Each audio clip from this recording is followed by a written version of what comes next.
right, welcome to the podcast, Pat Kerrane. Thanks for joining me, man. Yeah, thanks for having me on, Kevin.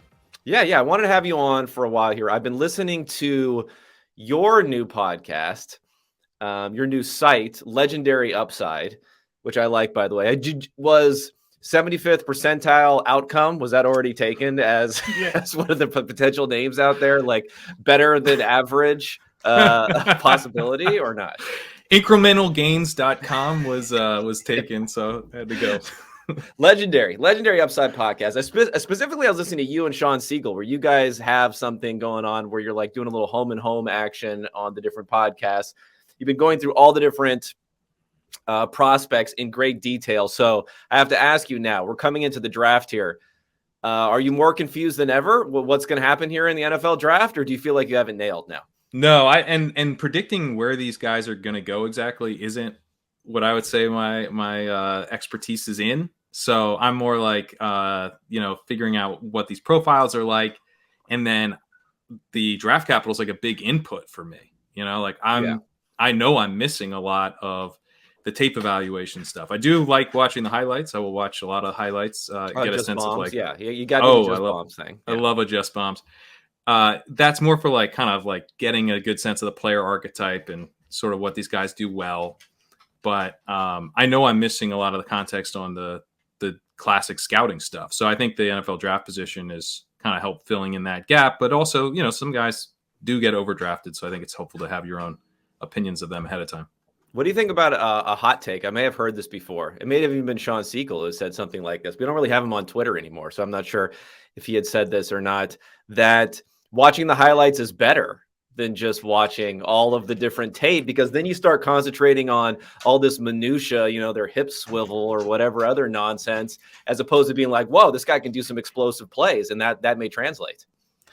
I mean, I think it's better for me.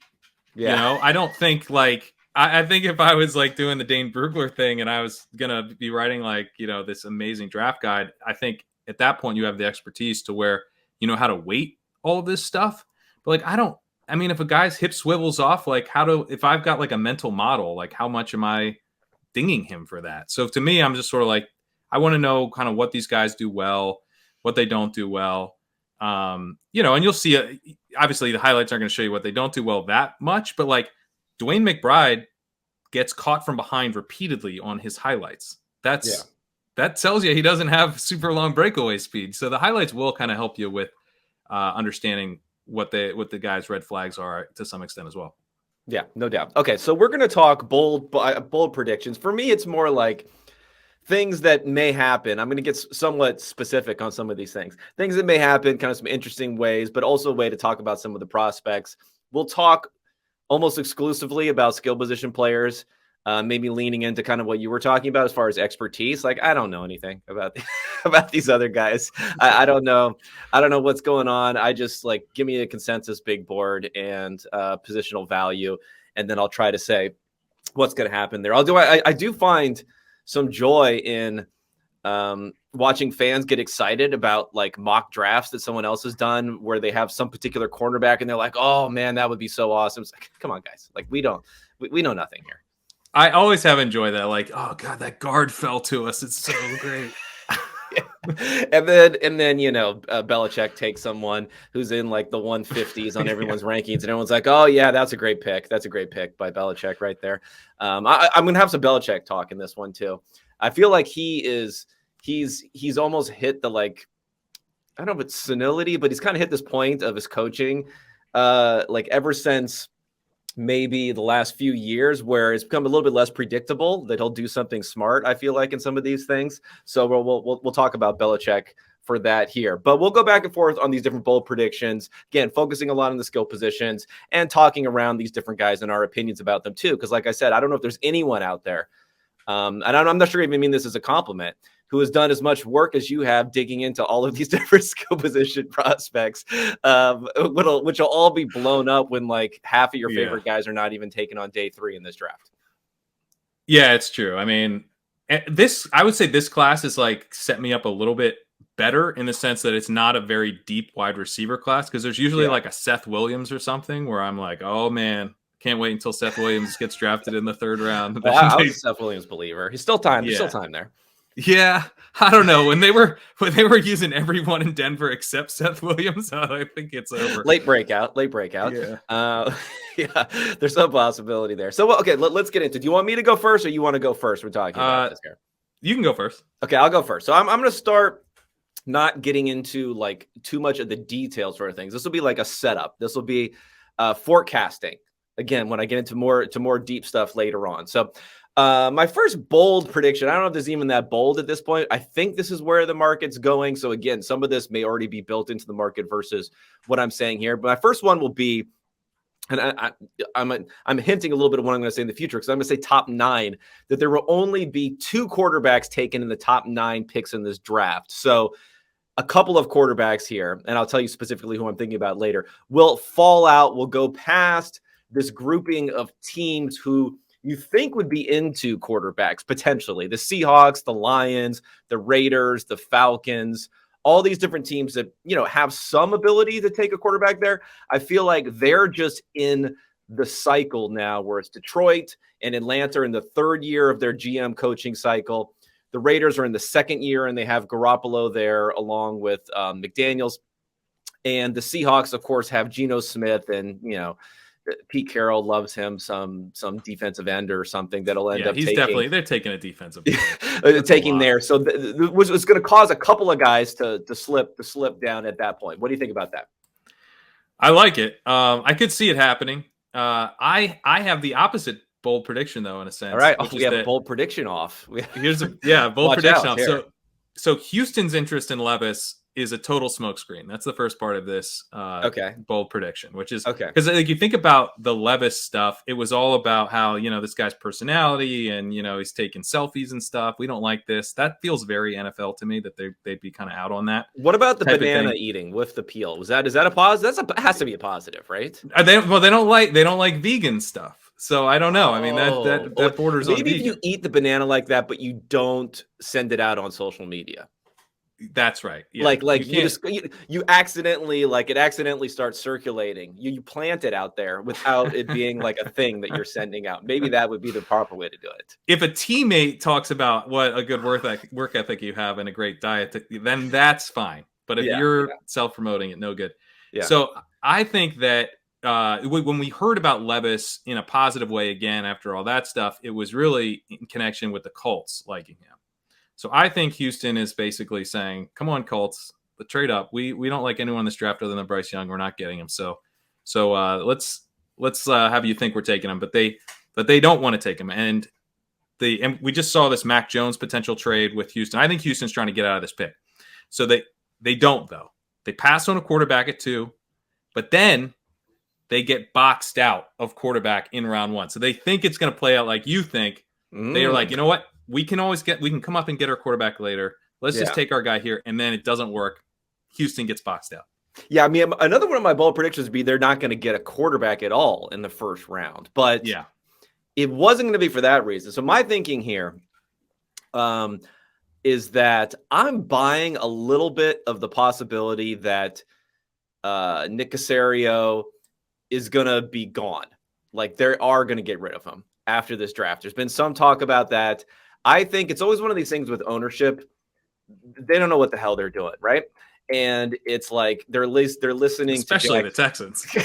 They're listening to especially Texans, right? You have Cal McNair coming in. The I was gonna say the idiot son. That's probably a little bit harsh. I don't know if he's an idiot or not. He does. Maybe he's got some. There's some Succession vibes going on. There's something going on there. So. You had Easterby come in and, work his magic there. He also coordinated Caserio eventually coming in. They had this ridiculousness with coaching the last couple of years. And then they bring in DeMeco Ryans, who was the marquee guy on the coaching market. So there's always this, whoever is closest and most in the owner's ear can kind of just take over everything. So I feel like for him, I don't think he's wedded to Caserio. I think you can't just come in and then get rid of the GM at that point before we get into the draft. And I do think that he's eventually, if not this offseason right after the draft, but he will phase him out. And because of that, it also extends the timeline a little bit on not having to take a quarterback. You know, a lot of people are saying that the Texans have been a mess for so long, they got to take a quarterback. Maybe they'll say, hey, we believe in D'Amico Ryans. He's been winning with Jimmy Garoppolo, or well, not him, but, you know, whatever. He was on the team, right? They had this great defense. They win with Garoppolo. They bring in Mr. Irrelevant, and they win games, and they're doing everything there. That they're going to say, you know what, let's take a couple of defensive players here in the first round, not get a quarterback, and then move forward with kind of like he's the head of the regime then going forward.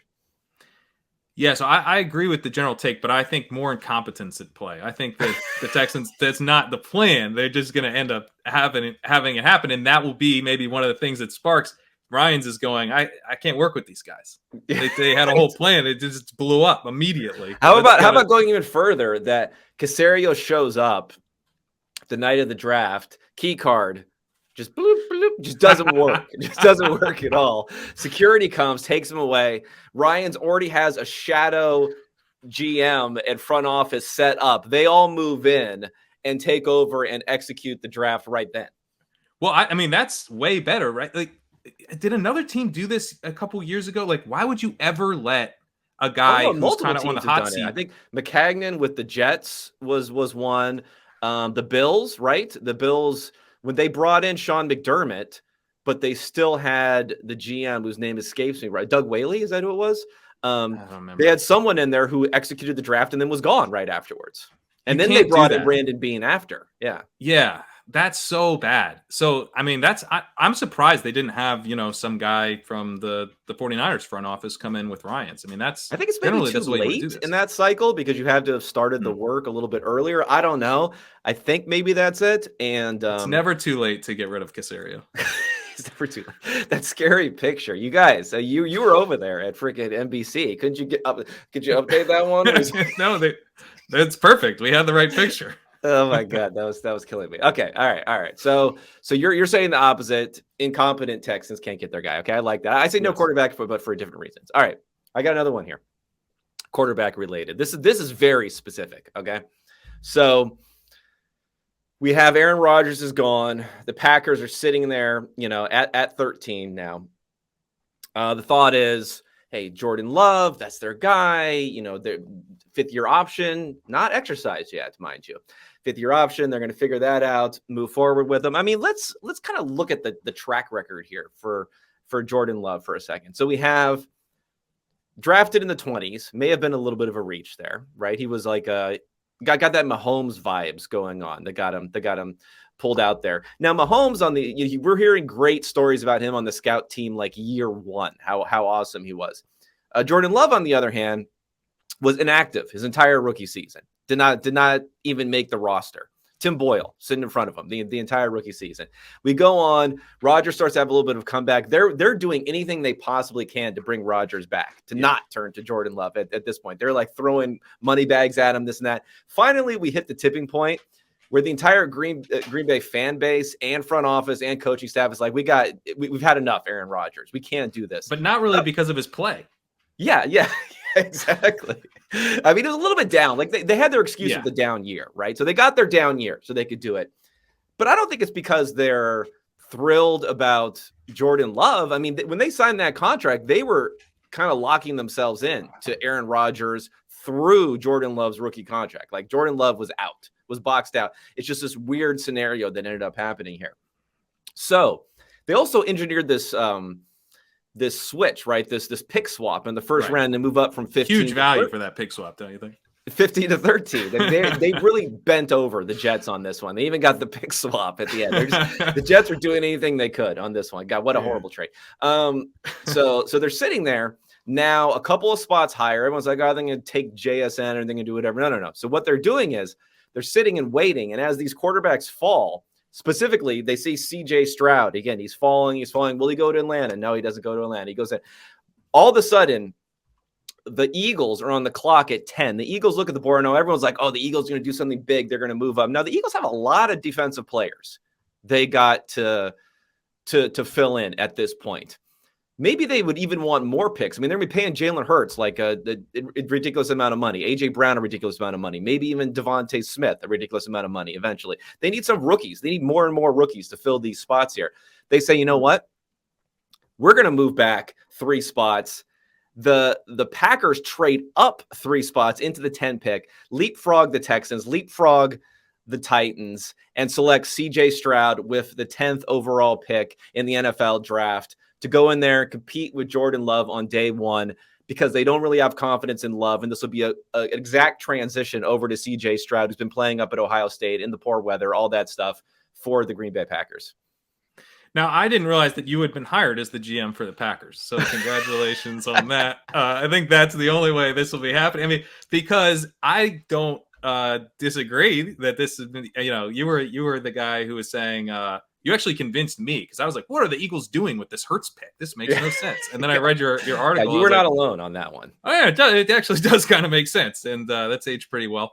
So I like the idea that the Packers basically go get another out at elite quarterback play, but I just think there's no way they do it. I mean, I think they might do it if they got to sit tight, but I just don't think, how do you sell that to your fan base that you went and traded up?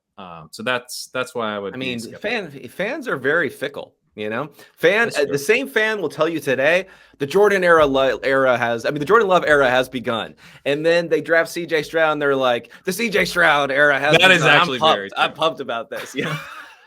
That is very true. Yeah. Yeah. I wonder if you'd have that now, the fans going, but is S2 score? yeah, they're out in Green Bay, just chugging cheese and unpasteurized milk. They're fine out there. All right, so that's my bold pick for what will happen then with another quarterback selection. What else you got for me? Well, I got a Stroud one. Okay, let's do this. So the Cardinals. So talk about teams that want to trade back, right? Yeah. Houston doesn't trade back. The Cardinals now, they get to, in my world, Houston is not selected at quarterback. So the Cardinals are sitting there and they throw away the Jimmy Johnson chart and they go, we got to get this tackle for Kyler. Kyler wants his tackle. So they trade back real cheap. They make it like, it's like one of those things where all the pundits are, what are these guys doing? It looks terrible, but the Raiders come up. And they get CJ Stroud. The Raiders come get CJ Stroud. All right. The Raiders. I do. The one, I think the Raiders are probably one of the sneakiest ones in that area, only because you can't trust that Garoppolo will stay healthy for an entire season. Yeah. And I also think that McDaniel, your point about kind of guys being in certain stages of their tenure, I think that Stroud is how McDaniels gets another 2 years. Yeah. It was a pretty disappointing first year. So if he gets Stroud and then Stroud looks okay. Yeah, they're still okay in the second year. They can still do it in the second year. Yeah. Yeah. So I think it would be kind of smart for McDaniels to sort of reset the clock. It's almost like he just got hired this year if they go get Stroud. And I think they could probably do it cheaply if Houston passes on him. I like it. Okay. So I got a couple more bold quarterback predictions here that will not come true. Okay, this one. Okay, should we go back and tally up or? I mean, if any of these hit, it would be just amazing. Anyway, I'm going. I'm violating my own rules of bold predictions, which is these. This is like a plus. 50,000 bets that I'm making here, as opposed to something that's slightly, that you could actually bet on. I meant to ask you about that before the pod, because I was doing these are not 50-50 type of bets that are sort of quote bold. The problem with the draft is you have no fucking idea what's going to happen anyway. All these, it's so true. I mean, let's face it. Has to be, if you were an alien and you came down to watch all this activity over the last month, all of it's going to be completely fucking wrong. All the hours that have been spent talking about it, all the rumors, all the back and forth, and the fact that all of our collective memories are basically wiped clean, like a hard drive or something. And we just move on. All the bullshit that was being peddled for the last month, none of it happens. And we just move on with the next thing. Well, you forgot about the draft grades, which will also the draft grades. And then you have you can't grade in until 3 years later crowd that's going to talk the entire time. And God. And when Bijan goes at 8, you have a Bijan. Actually, maybe I should go right into. You have a bold. I don't really think bold, because I think that he's going to go earlier than the mock draft expectation. But is it bold to say that he's going to go to the Falcons? I don't know if that's bold or not. I don't think that's bold. I think that's the problem. I don't think it is bold either. That's probably the chalk like expectation at this point, which is crazy. But I so here's it. So I just said the Raiders trade up for Stroud, but Yeah. if they sit tight, I could see them taking Bijan, which would be With paying Jacobs the franchise tag. because they have him on the franchise tag. But this is the type of stuff that teams do. They're Yeah, like, yeah, it is absolutely insanity. Remember when even when the Titans, when they took Derrick Henry, he didn't really do shit for his first couple of years because they had DeMarco Murray there, and they still took him. And it was like, for these running backs in particular, like you should have no one on the roster. Like the idea that the yeah, Chargers would take Bijan because it might be Austin Eckler's last year. It's like, no.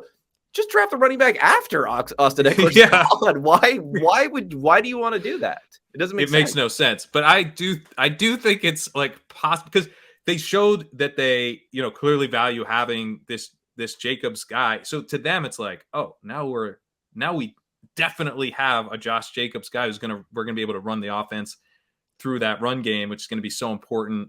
We got Jimmy Garoppolo play actioning off of this run game, got this 1-2 punch, and then they're gonna let Jacobs go after the year, and Bijan will be installed as the 3-down workhorse after that.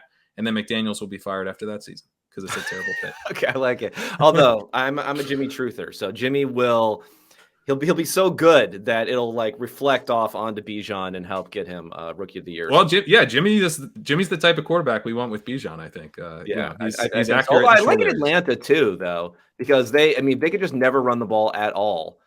I feel like that would be just ideal for Arthur Smith, and they would really have this. Never run the ball. You mean always run the ball? If they, yeah.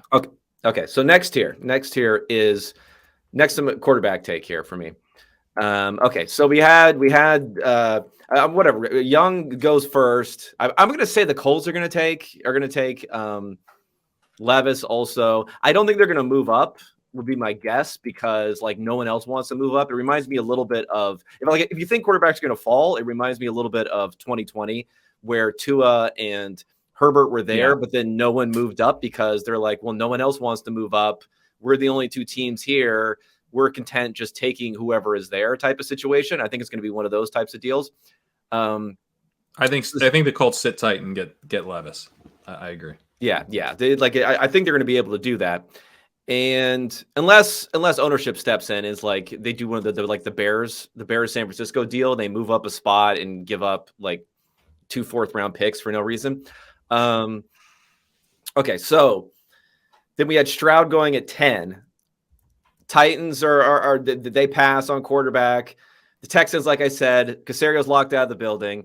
They're not even looking at quarterbacks at this point. They're moving on with the defense. They're drafting someone there on the defense. Keeps on going. All of a sudden, we get to the Patriots now at the 14th pick after the Packers have moved up. The Eagles draft someone there after the Patriots are sitting there on the clock. Bill Belichick hates Mac Jones with a passion. We know this now, okay? Yeah. He cannot stand him.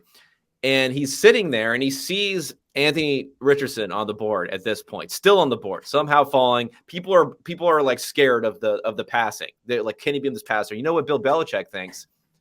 He says, the best time I had as an NFL head coach for the last several years, maybe in my entire life, was post Brady, those first few games of the season where Cam Newton came in there. And we were running the ball. We were running for 250 yards a game those first few games. We were scoring 30 points a game running this offense with the running quarterback, and who the hell cares who our wide receivers are. They don't have any wide receivers now, so yeah, I mean they got some dudes. Who cares who's going on there? We have Ramondre Stevenson back there. Let's just, as my final act here of head coach, but then Cam fell apart, right? He kind of fell apart as he had done multiple years. As my final act of head coaching now, getting towards the end, what I'm going to do is turn back the clock. We're going to go, 1953 style NFL football here. We're going to run the ball. We're going to option. We're going to have Richardson in there passing it downfield sometimes. And we're going to go back to that offense, get rid of Mac Jones. I don't know where they're going to send him. They'll send him someplace else and go ahead and pick Anthony Richardson with the 14th pick of the NFL draft. I love this. I mean, this is kind of what they did with Jones, where they just sat tight and took the guy that, Kyle Shanahan traded up to 3 to not take. So, yeah, I think it makes a ton of sense. You just sit here, get Richardson. I hope he doesn't fall this far. I mean, if he falls past the Titans at 11, that's probably a pretty bad sign for his Well, do you think scouting like the evaluation. fact that Malik Willis looks like, I think Richardson's way better than Willis. Don't get me wrong, right? And Willis was a third round pick, so it's not like he's a first round pick or anything like that. But does that scare them at all if they are thinking through this weird sort of prototype running quarterback sort of lens that are like, oh my God, Willis is a disaster? I guess it could. I could see it both ways. I could see them going, we tried this, it didn't work, we're not into it. But I could also see them going, Willis is terrible, but we like the idea, and this guy gives us the actual. I mean, because he is so much better than Willis. I mean, he's way younger. He didn't take sacks.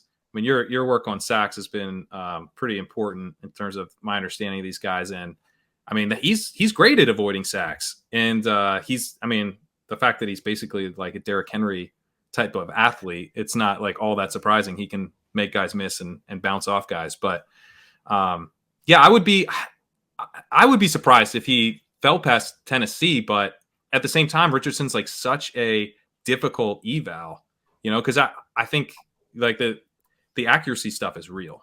Yeah. That's a problem. So it really depends on if you want to run a pretty specific offense for the first 2 years at least. Yeah. I remember listening to you and Sean talk about, I think Sean was really not. I love Sean. I love Sean because he's like, how like my thinking is I'm going to incorporate all this different information. I have my biases, so I'm going to move guys a little bit. I feel like Sean is another piece of information you can incorporate in, but you can't like go on his rankings because he's like out there with some of these takes. Like he's like Anthony Richardson can't play NFL quarterback at all, right? Yeah. So so I think about this sometimes where it's like you want guys who are like uncut. Right. It's like, what have you, because I'm not uncut, right? Like I will try to. Oh yeah. Yeah. I'm a coward. Yeah. I'm capitulating slightly all over the place to the market and trying to calibrate. And then I'll go back when the guy that I was high on actually ends up doing well. I'm like, man, I should have listened to everybody else. And then I'll mention that I got swayed by the market. It wasn't my actual opinion, but yeah, wisdom of the crowd's my ass. Yeah. I was like, oh my God, I had Herbert quarterback 1 in that class until whatever. Okay, go ahead. Yeah, but Sean's like, he's giving you his real, and you know what? To be honest, like sometimes I think Sean is coming back to the pack because he's got like, he might have this dude like 101, that everyone else has got 110, and he's like, all right, he's 103. So that's him regressing to the market right there. Yeah. Say I'll only be like 2 standard deviations off instead of 5 or 6. So exactly, so that's good. But but you're not in that camp. And I don't know. I like him when I watch him. Like if I didn't see the numbers, I would think that he's a lot.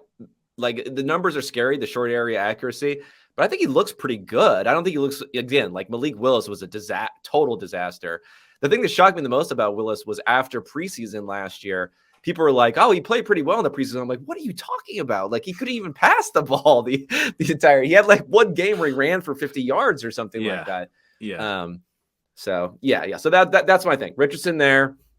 And Richardson gets talked up pretty well as like, can he play the position? Can he read a defense? Can he he's not like seen as like, off the charts in any of those areas, but mostly it's like his accuracy rather than his like ability to play quarterback is like the big red flag. So yeah, I mean, I have ultimately put him as QB2 behind Young in like a different tier. So I'm pretty high on him.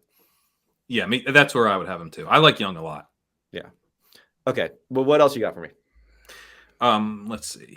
Okay. So, all right. I got a Richardson take while we're on the subject of Richardson. So I'll say I don't know if this is that bold, but I'll say the Titans trade up with the Lions. And with the Lions. So they come up. So they got to get ahead of Atlanta. And maybe they could trade back with, let's say the Raiders have sat tight, right? So they've got the Raiders there, they've got Atlanta there. So they've got to jump those 2 teams who might take Richardson. They're not sure. So they go ahead and trade up with the Lions and select Anthony Richardson. It does seem like they're kind of over this whole Ryan Tannehill era. Yeah. Maybe I'm a little bit of a Tannehill stan, I guess. I kind of am too. I Yeah, like like I Tannehill a think he's bit. pretty Yeah. good. I actually don't even think he was that bad last year. I mean, the whole team crumbled. Like if there were other quarterbacks who people seem to love, like I don't know, like everyone loves Justin Herbert, right? Like if Herbert was on this Tennessee squad, we never hear the end about it had the about how horrible it was for. I mean, could it be any worse? Like what he was throwing to on that sort of team. So I guess for that reason, that's why I haven't been as high on Tennessee. Tennessee doesn't have any extra draft picks, and their team stinks. So that could make this tough. yeah, that could make it tough. I just don't know how teams think. Like for me, I'd be like, this is kind of rough here if we give up picks, and then and then also pay our quarterback $37 million a year and Ryan Tannehill. Well, what we're going to do here, But then he's done, right? You've got 1 year left on his deal, I think. Yeah. You can So you can get out. You can get out for sure.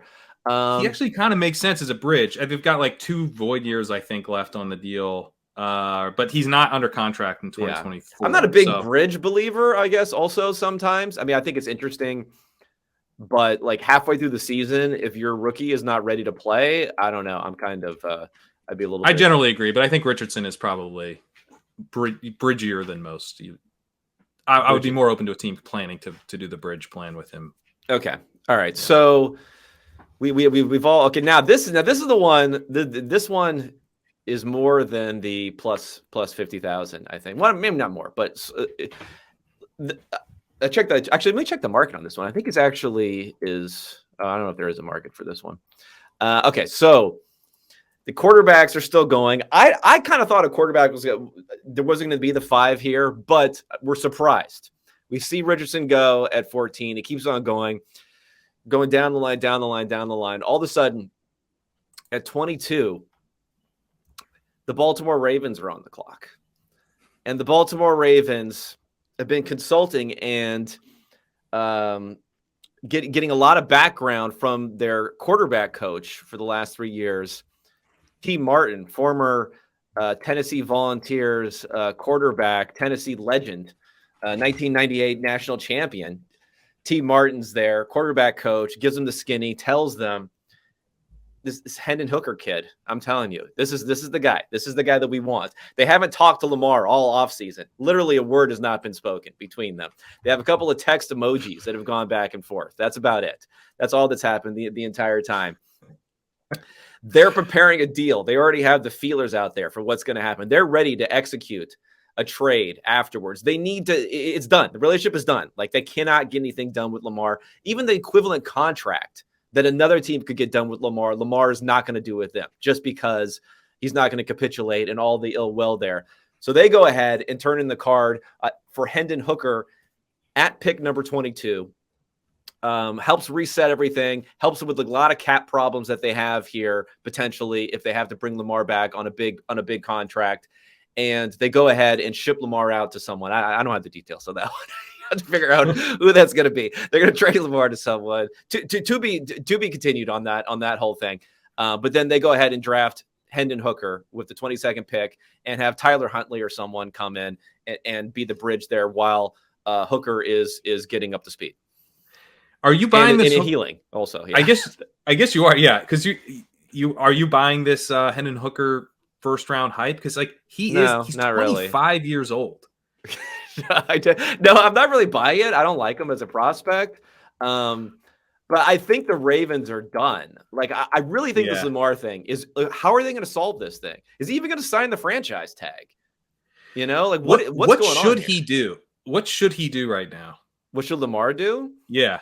He should probably take one of the contracts that they're offering him. I don't know what they are, but this Jalen Hurts deal did not help because the Jalen Hurts deal is not very good from a quarterback perspective because let's face it, I mean, Hurts was a late second round pick. He's earned like $3 million so far in his NFL career. Like his signing bonus on the deal is like 20 million or something like that. And he's going to make the league minimum this year. He's only making like 20 something million in cash over the next year. Lamar's going to want to have like 70 million in cash over the next year. You know, he's not going to want one of these long deals with all these different options and everything else. So I don't know. Maybe if you hold out and I don't think he's going to get the same deal. And I don't think the Ravens should necessarily give him the same deal as like a Herbert or a Burrow will get. But if those happen, that's going to set the new bar, which they can't match also. So he could play on the tag, but you know what? Because they use the lower tag, because they use the non-exclusive tag, they're in a great position to tag him again next year. Yeah, that's the problem for Lamar. So he might just be like, well, you're just going to tag me next year if we do this. Like, what's the difference? How are we going to get something done next offseason if we couldn't get something done this offseason?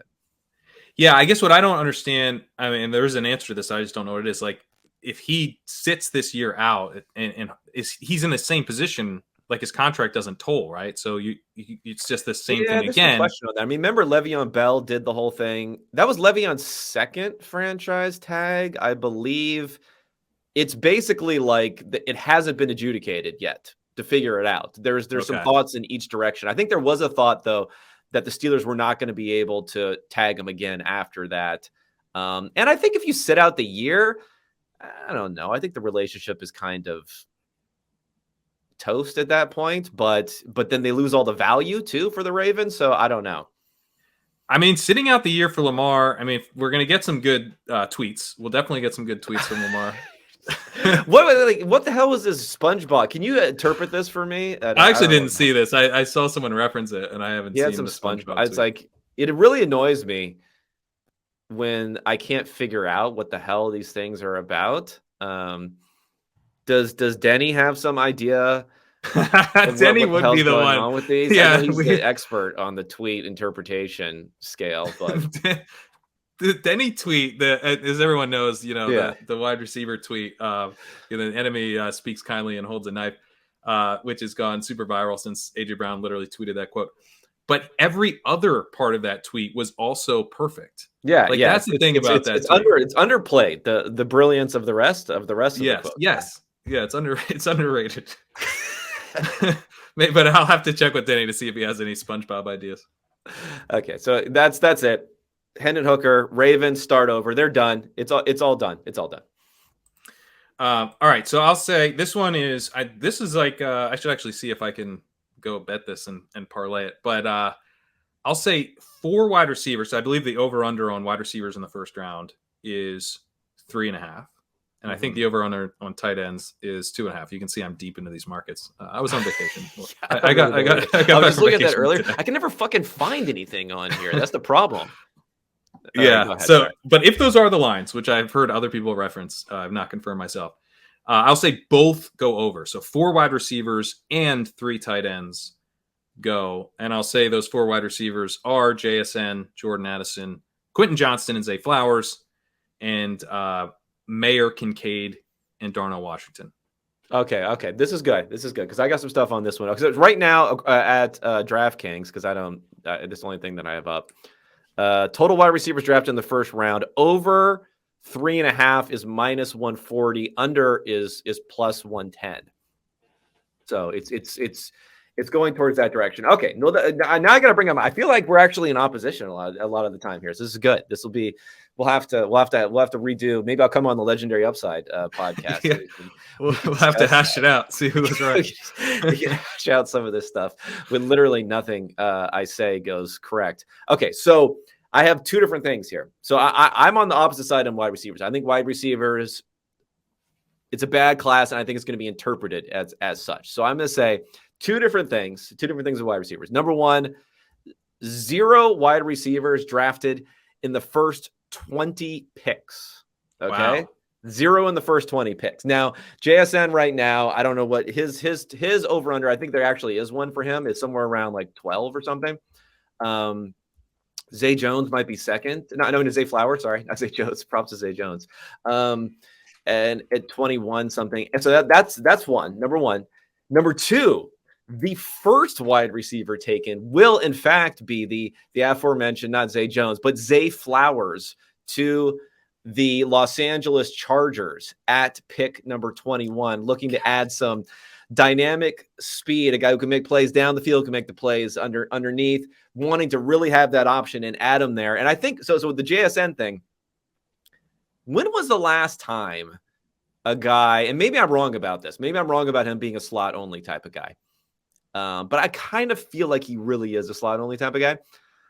When was the last time we saw someone who really fit that profile, who wasn't, small slot, but also kind of this offensive weaponish sort of like exciting sort of guy? When was the last time we really saw that be the first wide receiver taken or a top 20 type of pick, that sort of thing? I just don't know if we've seen it. So my thought is maybe he falls a little bit further, being that, yeah, there's Cooper Kupp, but Cooper Kupp was a second-round pick. There's, Amon-Ra St. Brown. He was a fourth-round pick. There are these other guys where it's just not traditionally where you're going to spend the pick that early in the first half of the first round. Yeah, I think that's like totally plausible. I think Cooper Kupp, I just checked. He was a 3rd-round pick, actually. Oh, he was? Okay, sorry. I thought he was a late 2nd-round pick for some reason. Yeah, so, but to your point, I mean, these guys have traditionally gone later. I mean, he was also like 30 years old and went to some small. He went to Eastern Washington and ran a 4.8 or something. So, yeah. Yeah. So I'm on the opposite side of this with JSN, where I don't think he's that kind of guy, in the sense that I think he'll be. Did you get this from the Just Bombs videos, or did you get this from? Well, the Just Bombs will not give you this because he's playing in the slot in all of it. But like Justin Jefferson was in the slot, and this was a thing. Good evaluators were like, he's a slot. He's a slot. It's like he played in the slot. He was faster though. Like Justin Jefferson's faster. He was faster. That's right. But we got elite agility, at least for JSN. I think he's going to be, if he's playing on the outside, it's going to be kind of Deontay Johnson-y. He's getting open quickly. Again, the 3rd-round receiver, but go ahead. Right. It's going to be kind of a shallow type of profile generally, but I don't think he's coming off the field. So I kind of view him more as like in a CeeDee Lamb type of mold, where he's going to be moving around the formation. Lamb played over 60% of his snaps in the slot last year. He's at over 90% as a rookie. So it's not that I think JSN will not be playing a lot in the slot. I think he'll be primarily slot, but I think he'll be on the field enough to where he's basically never leaving the field, kind of like Cooper Kupp, But, I think if you're going to take him in the first round, you basically also have to believe that. And maybe no team does. Maybe the NFL is in agreement with you that he's basically a slot kind of Amon-Ra type of guy. And in that case, he probably should fall. I'm just thinking like he's not going to go before. He's probably not going to go like in the top 10, right? So then we start getting into the middle of the round, and the Steelers, the Commanders, the Jets. Again, the Patriots are using their pick on Anthony Richardson, so we don't have to worry about that. The Lions. What about the Packers? They skipped Bucks. There's a lot of teams who might say, I don't know, like a potential really high-end wide receiver 2 is maybe his most likely outcome, according to some people. Like, do we really want to spend this pick on that player right there? So that's why. And plus, with the Zay Flowers thing, I always go back to Kadarius Toney when he was drafted, who I was not on. Like, I don't like the gadgety sort of guys. Flowers is better. Yeah, I was famously not on Kadarius Toney.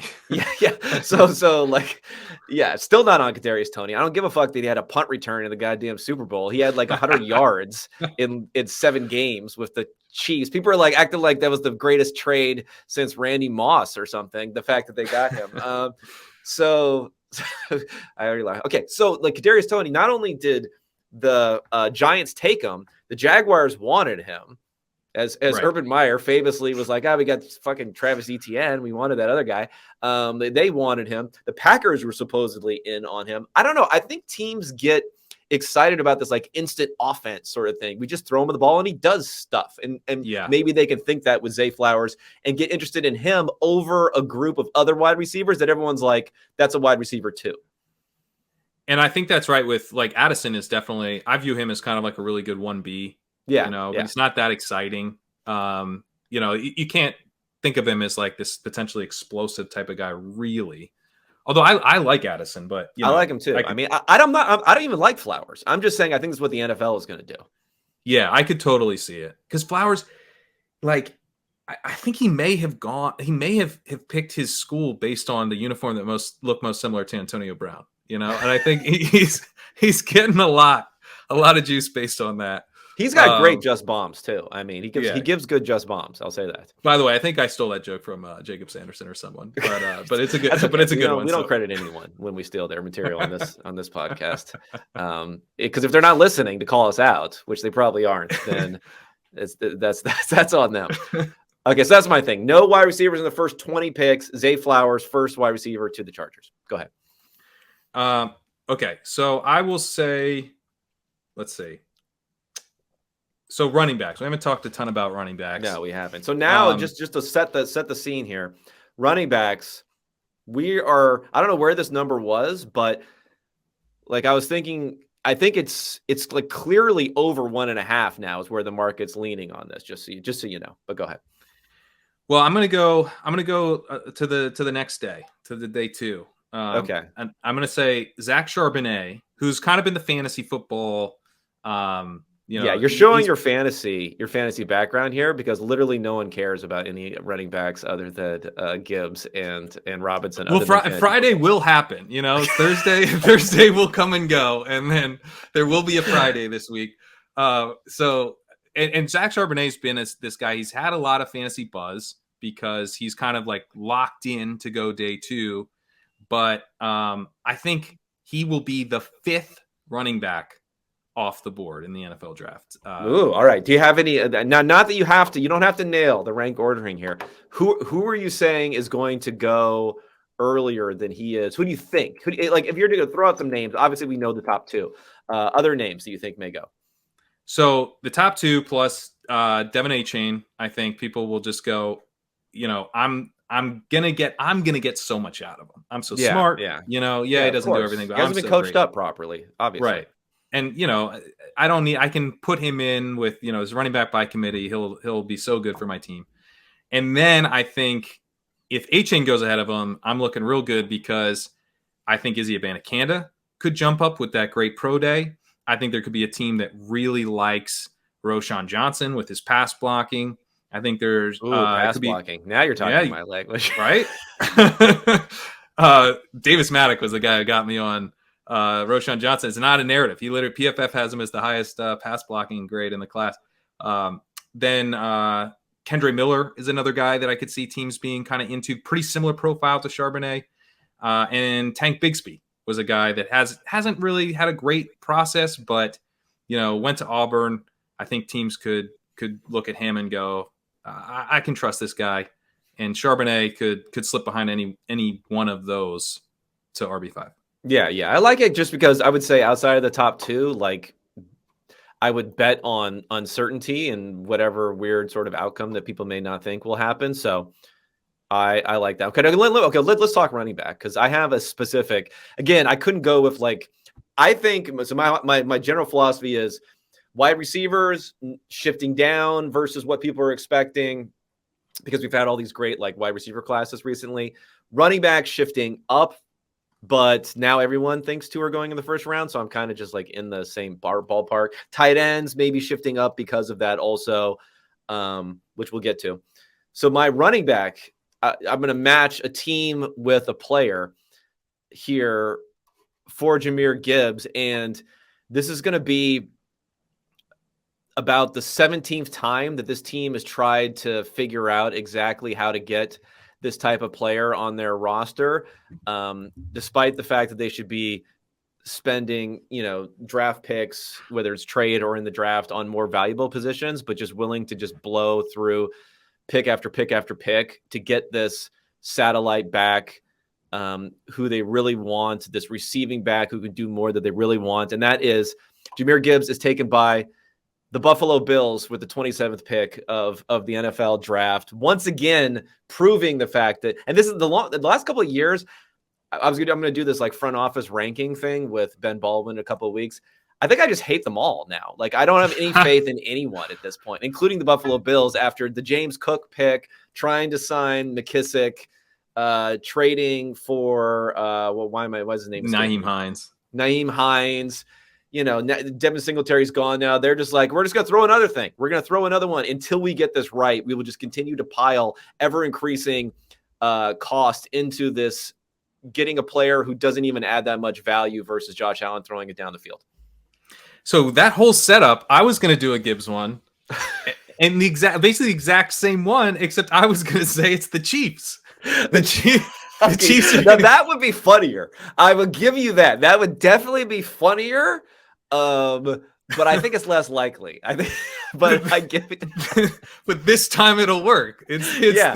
yeah. Patrick Mahomes is yeah. Well, at least it'd be a good running back this time. I remember. Yeah. Well, and there's the quote where they're like, "Yeah, we'll talk to Jarek after the draft." Well, why would you talk to Jarek after the draft? It might be because they're waiting to see if they I don't get even have Gibbs. this info. This is good. This is good stuff here. So you have that. Now that would be great because that would also go into that would lean even more heavily into my like all of these GMs are idiots take that I can't stand because it's like somebody has to win, right? Someone has to win, and then you have to read the stories after about why they're so smart. Like everyone wants to write up that story. I always want to write up the story of, hey, you know, this team that just won. Let me tell you why they actually stink, you know, which no one wants to read, and maybe that's part of like my general success. Yeah, the SEO on that isn't nearly as good. Yeah, in the industry here. But that would be so good. But I like Gibbs though. I actually do think Gibbs could be pretty good. I like him way more than I liked. I never got the CEH thing. People are like, oh, CEH. Yeah. I remember that first game. I got sucked into it, but it was all Chiefs. You know, I thought Jonathan Taylor was fine. Well, actually, because again, it's one of those things with Mahomes. Like if Mahomes is throwing the ball to your running back, that's just bad. Like something that's not good. We don't want that. We don't want that. And then that first game, the first NFL game, when I saw CEH, I was like, oh my God, he looks like a child out there. Like you know, some guys look bigger in the NFL. Some guys look smart. And he got stuffed on the goal line like 17 straight times. Yeah. Oh man, that was so good. Okay, so I like that though. That would definitely be funnier, but it'd be also funny if the Bills. It would also be funny. I agree. I like because they're like, we finally checked that box. We spent 50% of our time every offseason figuring out how we're going to get this running back play, and ever since McKissick spurned us, we've been going further and further down the rabbit hole on this one. Okay, well, you kind of fired one out there. Do you have another one, or should I fire one out here? Yeah, go ahead and fire out one. Okay, so this is now I'm going to pivot a little bit to tight end. As I mentioned, I think tight ends are going to move up. And this is going to be unprecedented. Actually, I don't know if it's unprecedented, but I'm going to say it's unprecedented. That we're going to have not one, not two, not three, but 4 tight ends drafted in the first round of this draft. It's contagion. Contagion is going on here. Once you see... It's like 2017 a little bit, where I don't even remember if it was OJ Howard or Evan Ingram who went first, and then I think the Browns may have traded back up into the first round to then take David Njoku. So I think right now, I think Laporta is higher than some people think. Here, I'm going to put him Laporta. I'm going to put him as my tight end 4, but I think beyond that, Mayer, Kincaid, Washington, Laporta.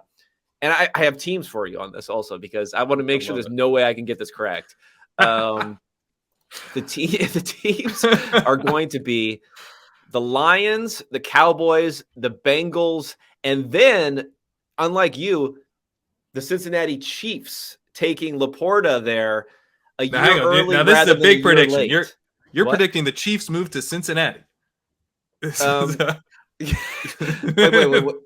You said the Cincinnati Chiefs. I'm just giving you. Okay, so that they are a year early. They're going to go a year early rather than a year late. They know the value of the tight end. Who knows about future classes? Kelsey is going to be 34, I think, this year. And they're like, let's go ahead. Let's get him in the system. We know how to use this guy underneath. He can move. He can work in the zone. He can avoid tackles. And then Laporta, a shocker, goes off the board with the 32nd pick. I mean, the 31st pick this year in the NFL draft. I love it.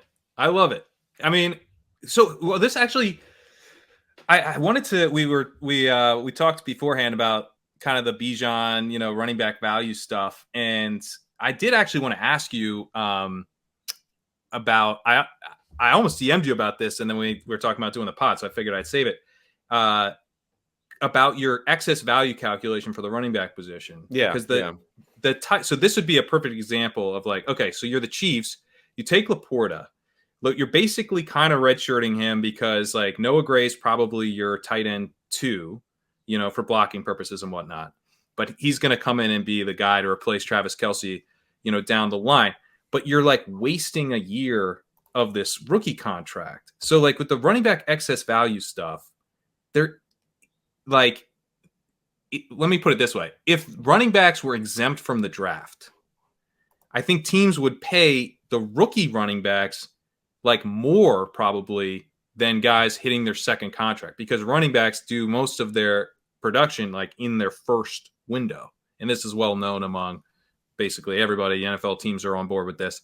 You don't really want to pay them in the second contract, partly because they're going to fall off. Like Zeke, I mean, credit to Zeke. He knows this. He held out like 3 years into his contract to make sure he got paid again. Yeah. Because that's the only way you can. So I'm like, is there anything to the idea that maybe, and then don't cancel me, analytics people, but maybe running backs are slightly more valuable than like an excess value calculation would say, because of course you don't pay any running backs on their second contracts because all the value's in the first contract when they actually have juice. No, I agree. I think it's more like the middle tier. Okay, there's a couple different things. Number one, there's what is the success rate? The success rate is definitely higher on running back picks, but we are talking about marginally higher, well, a decent amount marginally higher than other picks, but it's not like a guarantee, right?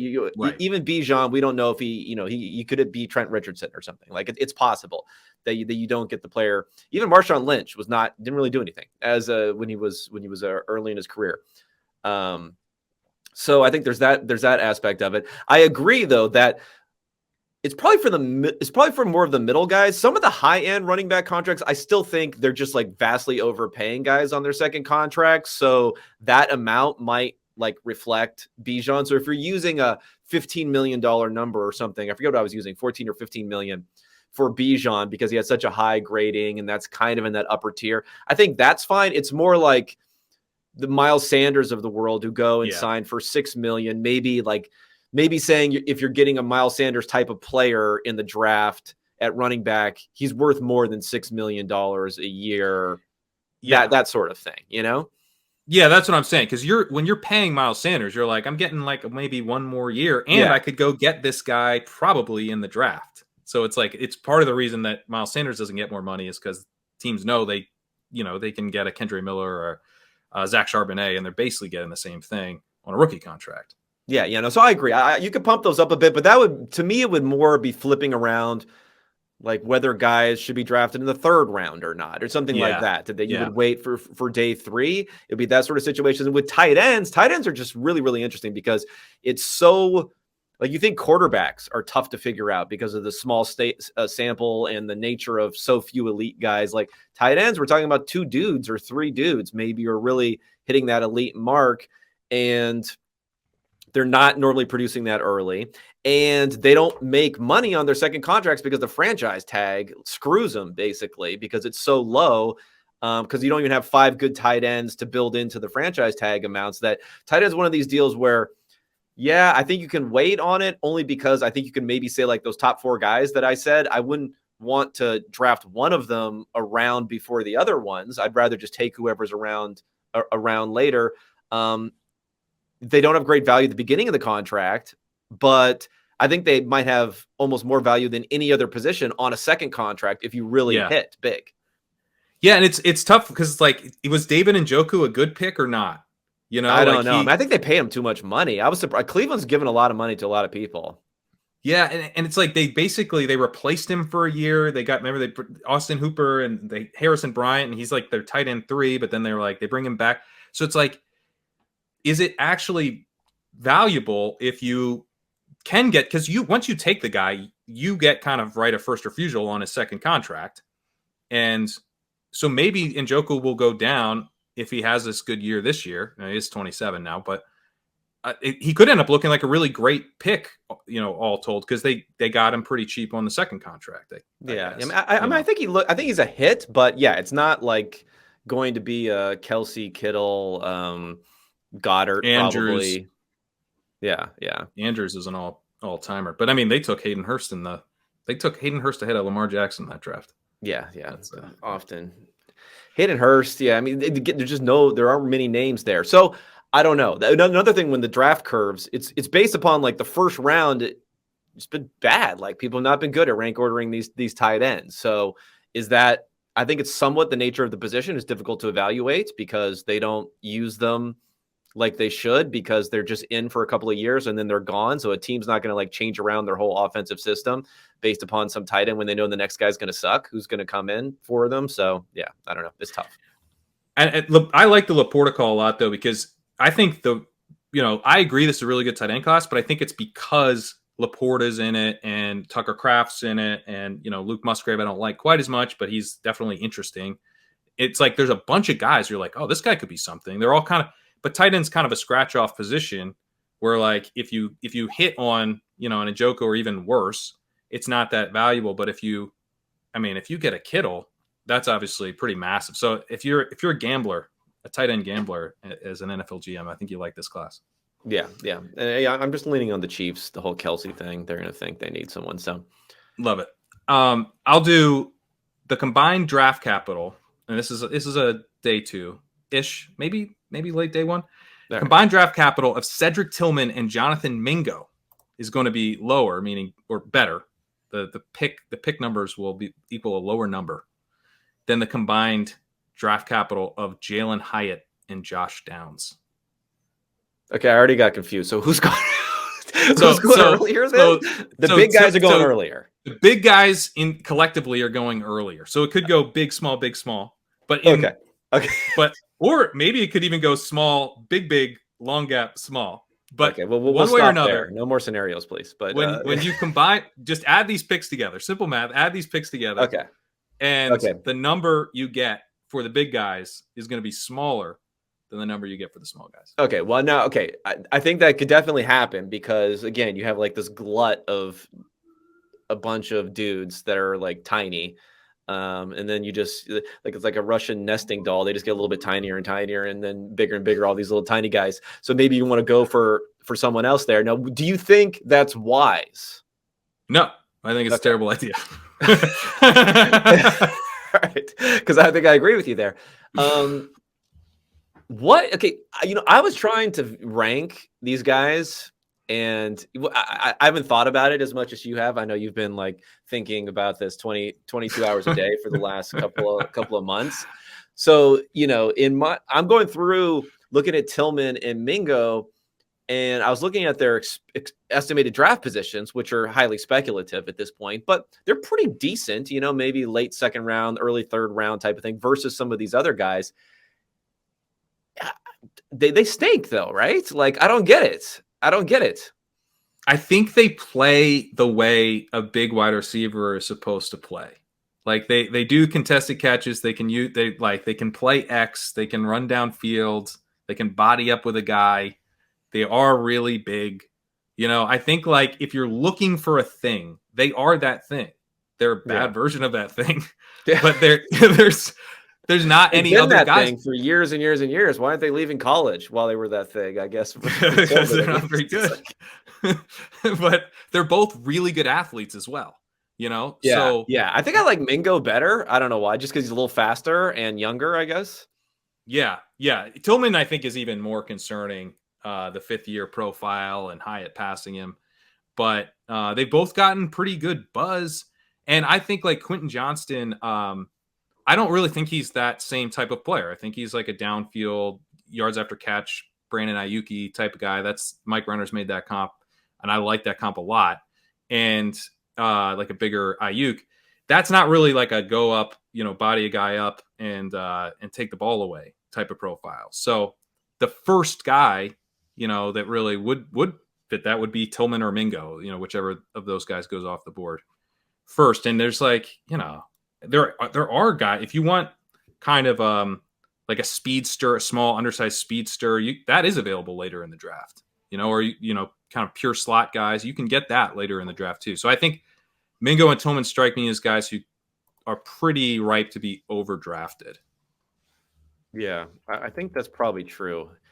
Speaking of just bombs, that guy, the Mingo just bombs was like kind of rough. It's kind of a rough watch. The guy does not seem very fluid, but I guess he was getting open a little bit.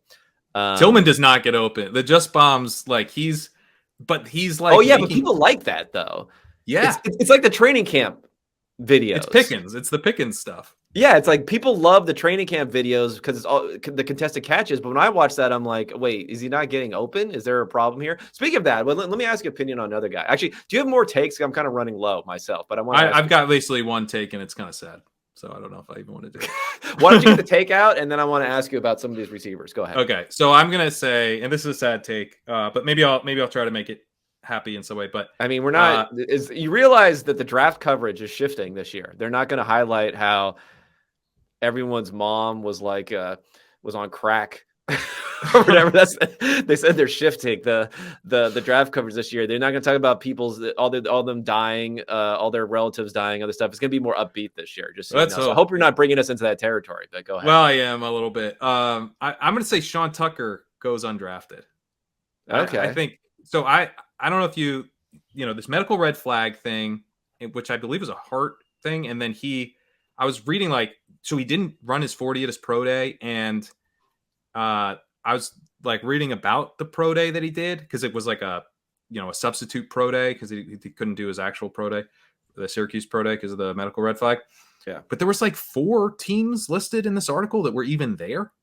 Yeah. And so I'm like concerned, and this is a fantasy guy, that no one, the draft nicks don't, this is a day 3 type of thing. But fantasy wise, he was going ahead to start the offseason. He was going ahead of A-Chain and basically every other running back except Charbonnet Gibbs and Bijan Robinson. He was kind of the RB4 when things kicked off. So I actually think he's like kind of a fun, like UDFA late round draft profile. He dominated in backfield dominator rating, which is a RotoViz metric. So I think he's pretty interesting, but I'm thinking pretty poor draft capital for him. But maybe that helps Evan Hull sneak into the draft, who I like a lot out of Northwestern.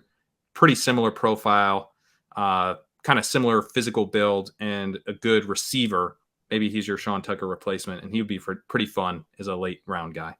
Now, what do we know? That I was trying to think about this. Like, what do we even know about these guys and the medicals? Like, I get the medicals, but we talk about the heart condition. Though the thing that popped into my mind immediately was 20. What draft was it? 2018 draft. I'm pulling it up here. Maurice Hurst, who was a Michigan defensive tackle, he was like one of the top guys on PFF's board. Period. He was thought to be anywhere from like a top 5 to a mid first round pick, and then he went in the 5th round to the Raiders. And you know what? He's still in the NFL. He's actually he hasn't been that great. So, but I don't think it's because like his heart that he hasn't been that great. I think he just wasn't that great. He's actually got signed by the Browns, I think, for a 1-year deal. So he's still in the NFL now. So I do feel like teams could potentially be too conservative with that sort of thing.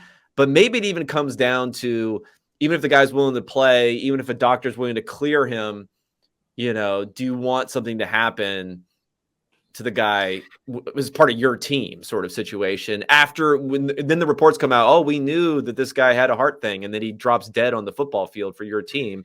Maybe that's just going to not be great.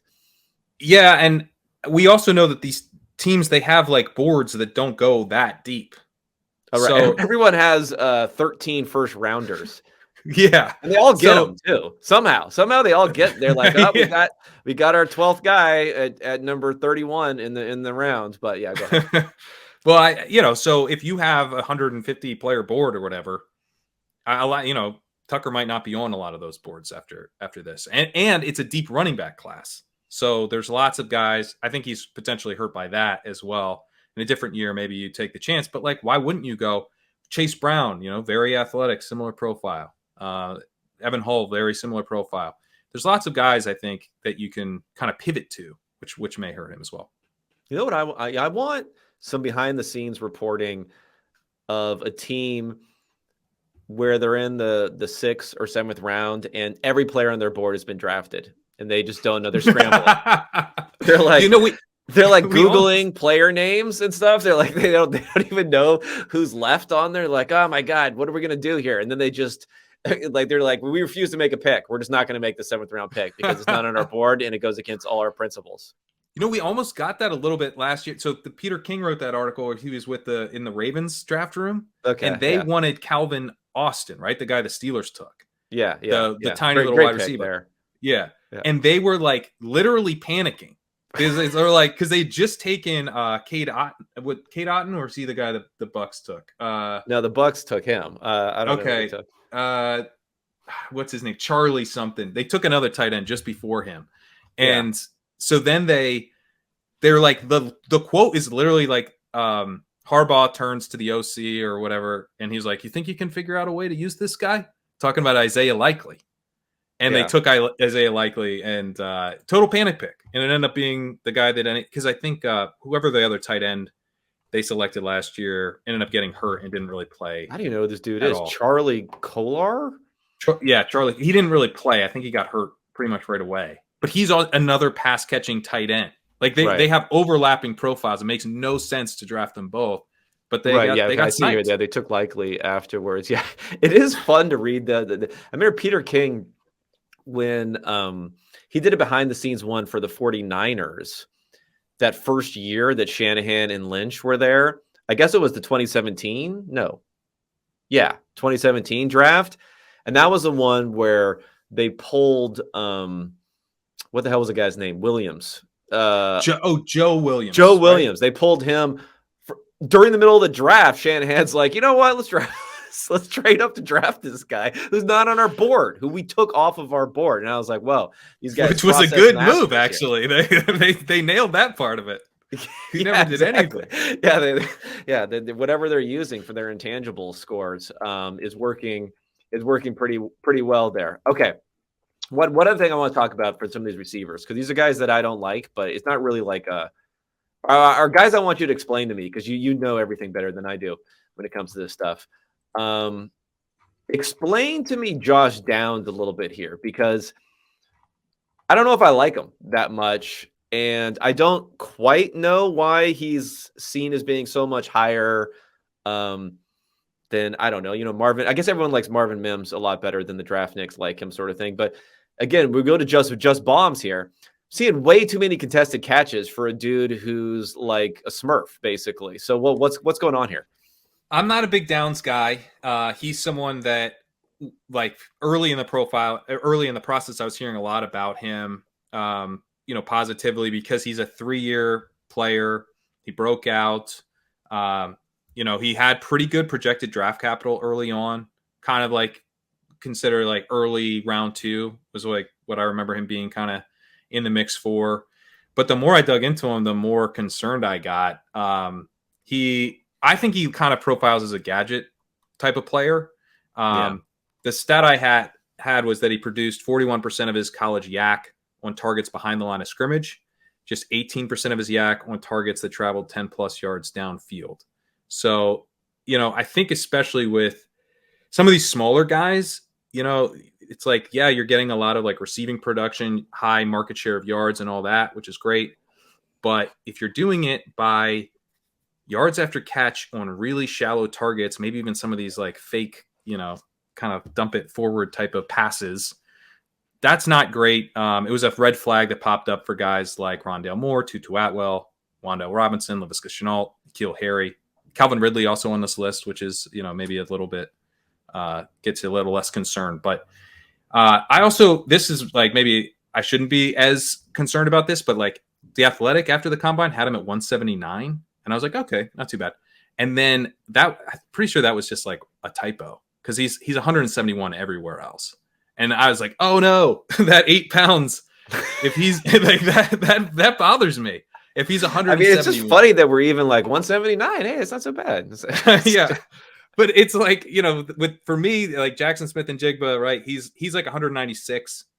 He's, 6 foot or whatever. He's going to be able to play on the outside as needed. And maybe a team will just decide they don't want him to do that, but it's not because of his size. It's because of his skill set. Downs, he's just not, he doesn't have the size. He's like 5'9", 171. He's a slot only type of guy. And from a fantasy perspective, that makes him way less interesting, because you're not going to get the necessary routes. Kind of also makes him more of like a PPR guy. He's less interesting in half PPR, because he's going to kind of rack up targets underneath, even in his upside outcomes.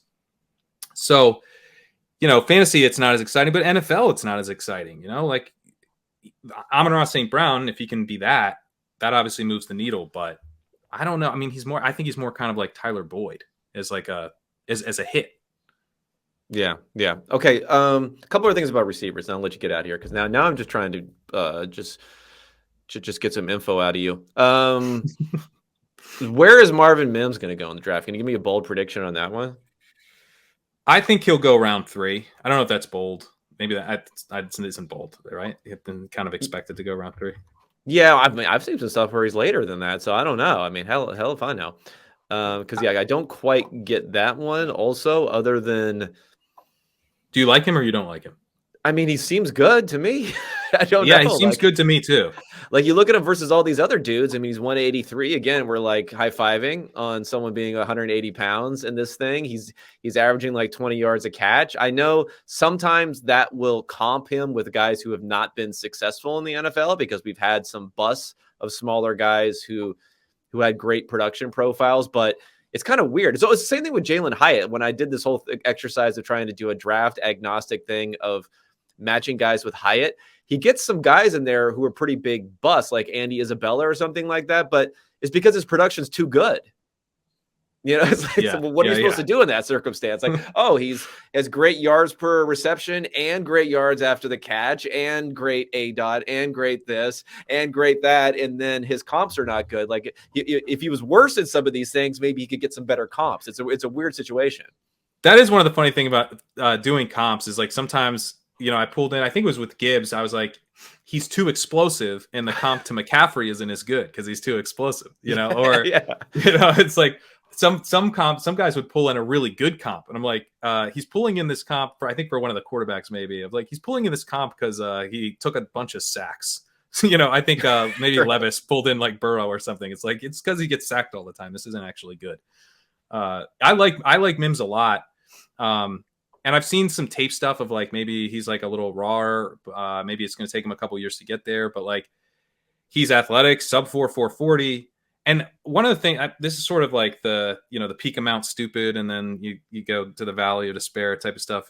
What is this, Dunning-Kruger, where you kind of, the more experience you have something, you kind of get better at it, but you think you're way better at it at first than you are. Well, everyone thinks they're at the end already. Everyone thinks they're at the end already. Yeah. Yeah. So I think part of that journey for me has been like, if a guy is a really, really high-end prospect, and by that I mean recruit heading into college, and then he's like good the entire time he's in college, he's probably good. It's not that complicated. And Mims, and this is like the Ohio State guys, Olave, Garrett Wilson, the LSU guys, especially Chase.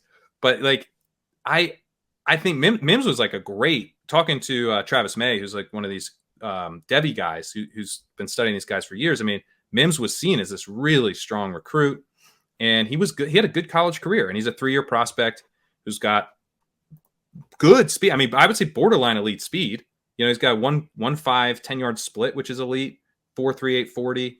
Oh really yeah, did I mean that, well in that, the jumps. that's plenty good enough. Yeah, that's elite. Yeah, and he's 183 pounds, 5'11". So he's got enough size with that speed to play on the outside as a deep threat. I mean, yeah, okay, maybe he doesn't break out till year 2, but like, seems like a really strong bet to me. I would be pounding the table if I was a GM to take Mims over a Tillman or a Mingo. Like, you don't get to decide what the draft has. You know what I mean? We need an X. Let's take an X, but all the X's suck. Maybe don't take an X then. You don't get to, your needs don't dictate what is in the draft. So, Mims is maybe not what you need at wide receiver, but I think he's going to be better than these big X's. Okay, one other guy I think may go earlier than some people expect, and I might be down for it versus like these big guys that we're talking about and other stuff. Do you have any opinion on Trey Palmer? Because I'm a little bit interested. I guess the downside is he has a really high drop rate. I haven't analyzed his hands or anything there. And he was kind of stuck at LSU behind a bunch of guys before transferring. So maybe I don't ding him as hard on doing kind of nothing until senior season here at Nebraska. What do you think about him? So wait, is he the guy? He's so deep that I don't think I had him in my thing. Yeah, he's a little deep, but he's not that deep. Trey Palmer from he's at Nebraska. And he's like super fast, right? Yeah, he's Yeah. 4.33 at 192 pounds. I mean, he had 1,000 something receiving yards, which doesn't sound like a lot. But at Nebraska, it's 43% of the receiving yards last year, and he had 9 touchdowns out of their 17 receiving touchdowns that are just awful. But again, 14% drop rate, so he was just dropping a lot of balls there. So I wasn't sure about him. The other thing that he had a lot of like underneath stuff as well.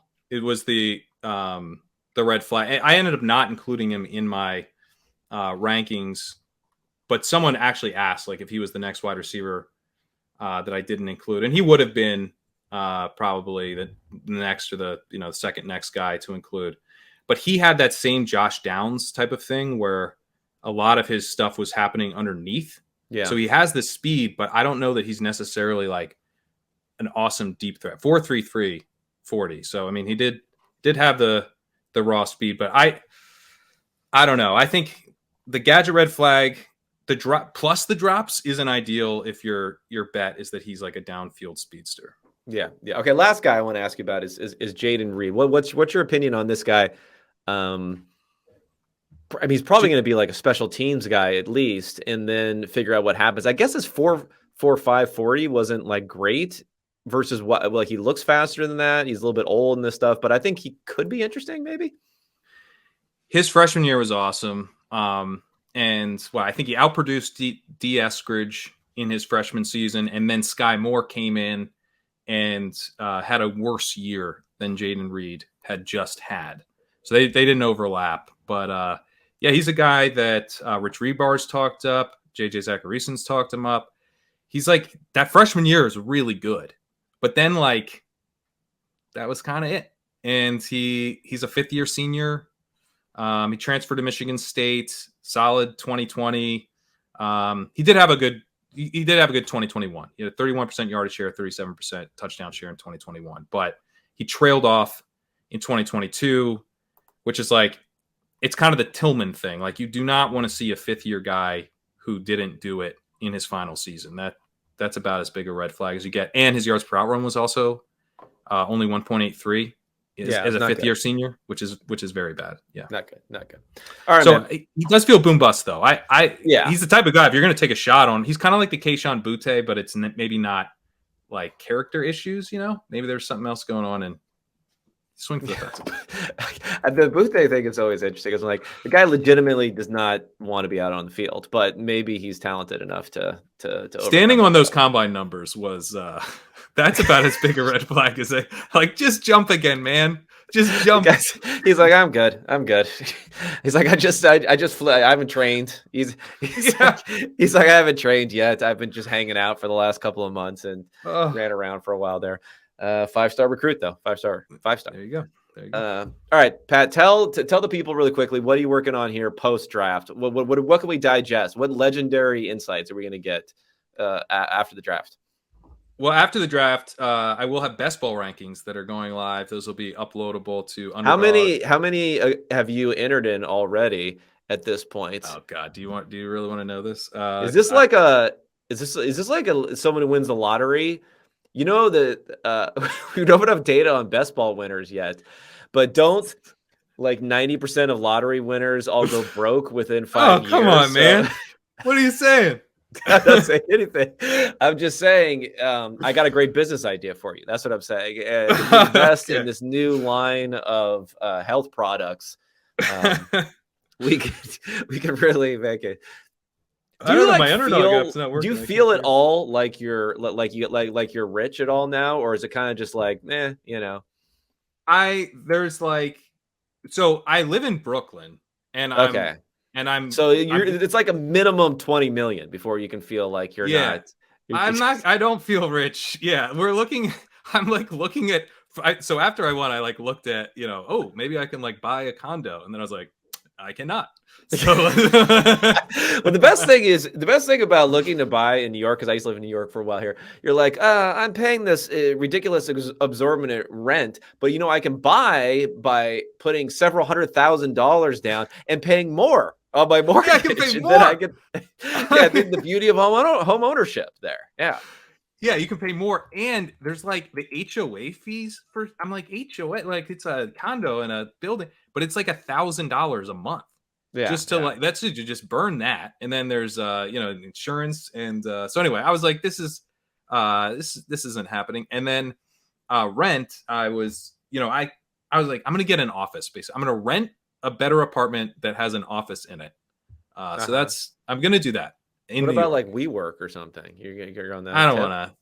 I don't want No. to do that. I like rolling out of bed, pouring the cold brew, walking the dog, and then getting to work.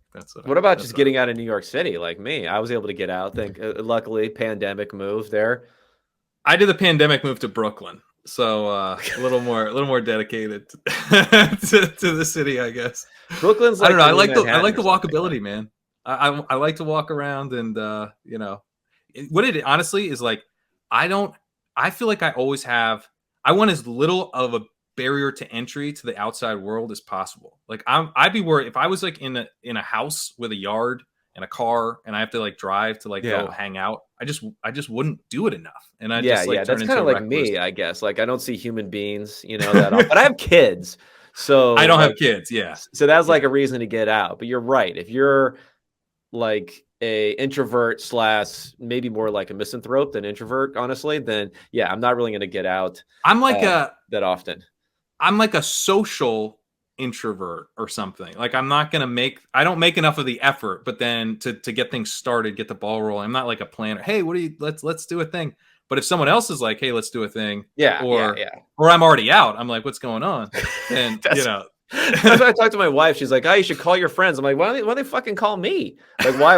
What's wrong with assholes? Like, why yeah, am I have become to put this friends. effort in to call Yeah, these guys? I mean, I always enjoy it when I actually do, but yeah, I'm kind of like the tag along yeah. guy also there. But So 88 drafts of and that's the classic best ball. It doesn't include the rookies and sophomores, 4-man type of stuff. That's 12 team drafts on Underdog already. I did 88. biggest Uh, exposure. You got one for me? I think it might be Anthony Richardson because I was drafting him a ton in the big board. Oh, I remember a couple years ago, I had all this Trey Lance and Justin Fields, and I felt like a fucking genius because those guys skyrocketed up afterwards, and just that was a big bust. That's what's gonna happen to me. Yeah, But Belichick's taking them though, so it's okay. Or the Titans take them. Yeah, that might not be. I'll give Redshirt you year behind Tannehill is not great. my biggest running back early on was Elijah Mitchell. Uh, Interesting. Okay. I think you get a little protection from the draft, right? They're not going to draft a running back high, so you just get that running back with elite contingent There's no value. protection in a Shanahan Well, that's system. true. They're going to trade up. And Other than draft the if they next do big star. draft a guy in the third round, they might just never play him at all. So you have that going for you. Yeah, TDP and Trey Sermon and all that. Or Joe Williams, who we mentioned. It's like, we're just never going to play this guy. We're just going to draft him and be done with him. Okay, Pat, I'm going to let you go here. Thank you so much for joining me. Enjoy the draft. Enjoy all of our correct predictions after this. Go sign up. I just signed up myself a week ago for Legendary Upside. Listen to the podcast too. Podcast is excellent there. And otherwise, thanks everyone for tuning in, and I'll be talking to you again after the draft.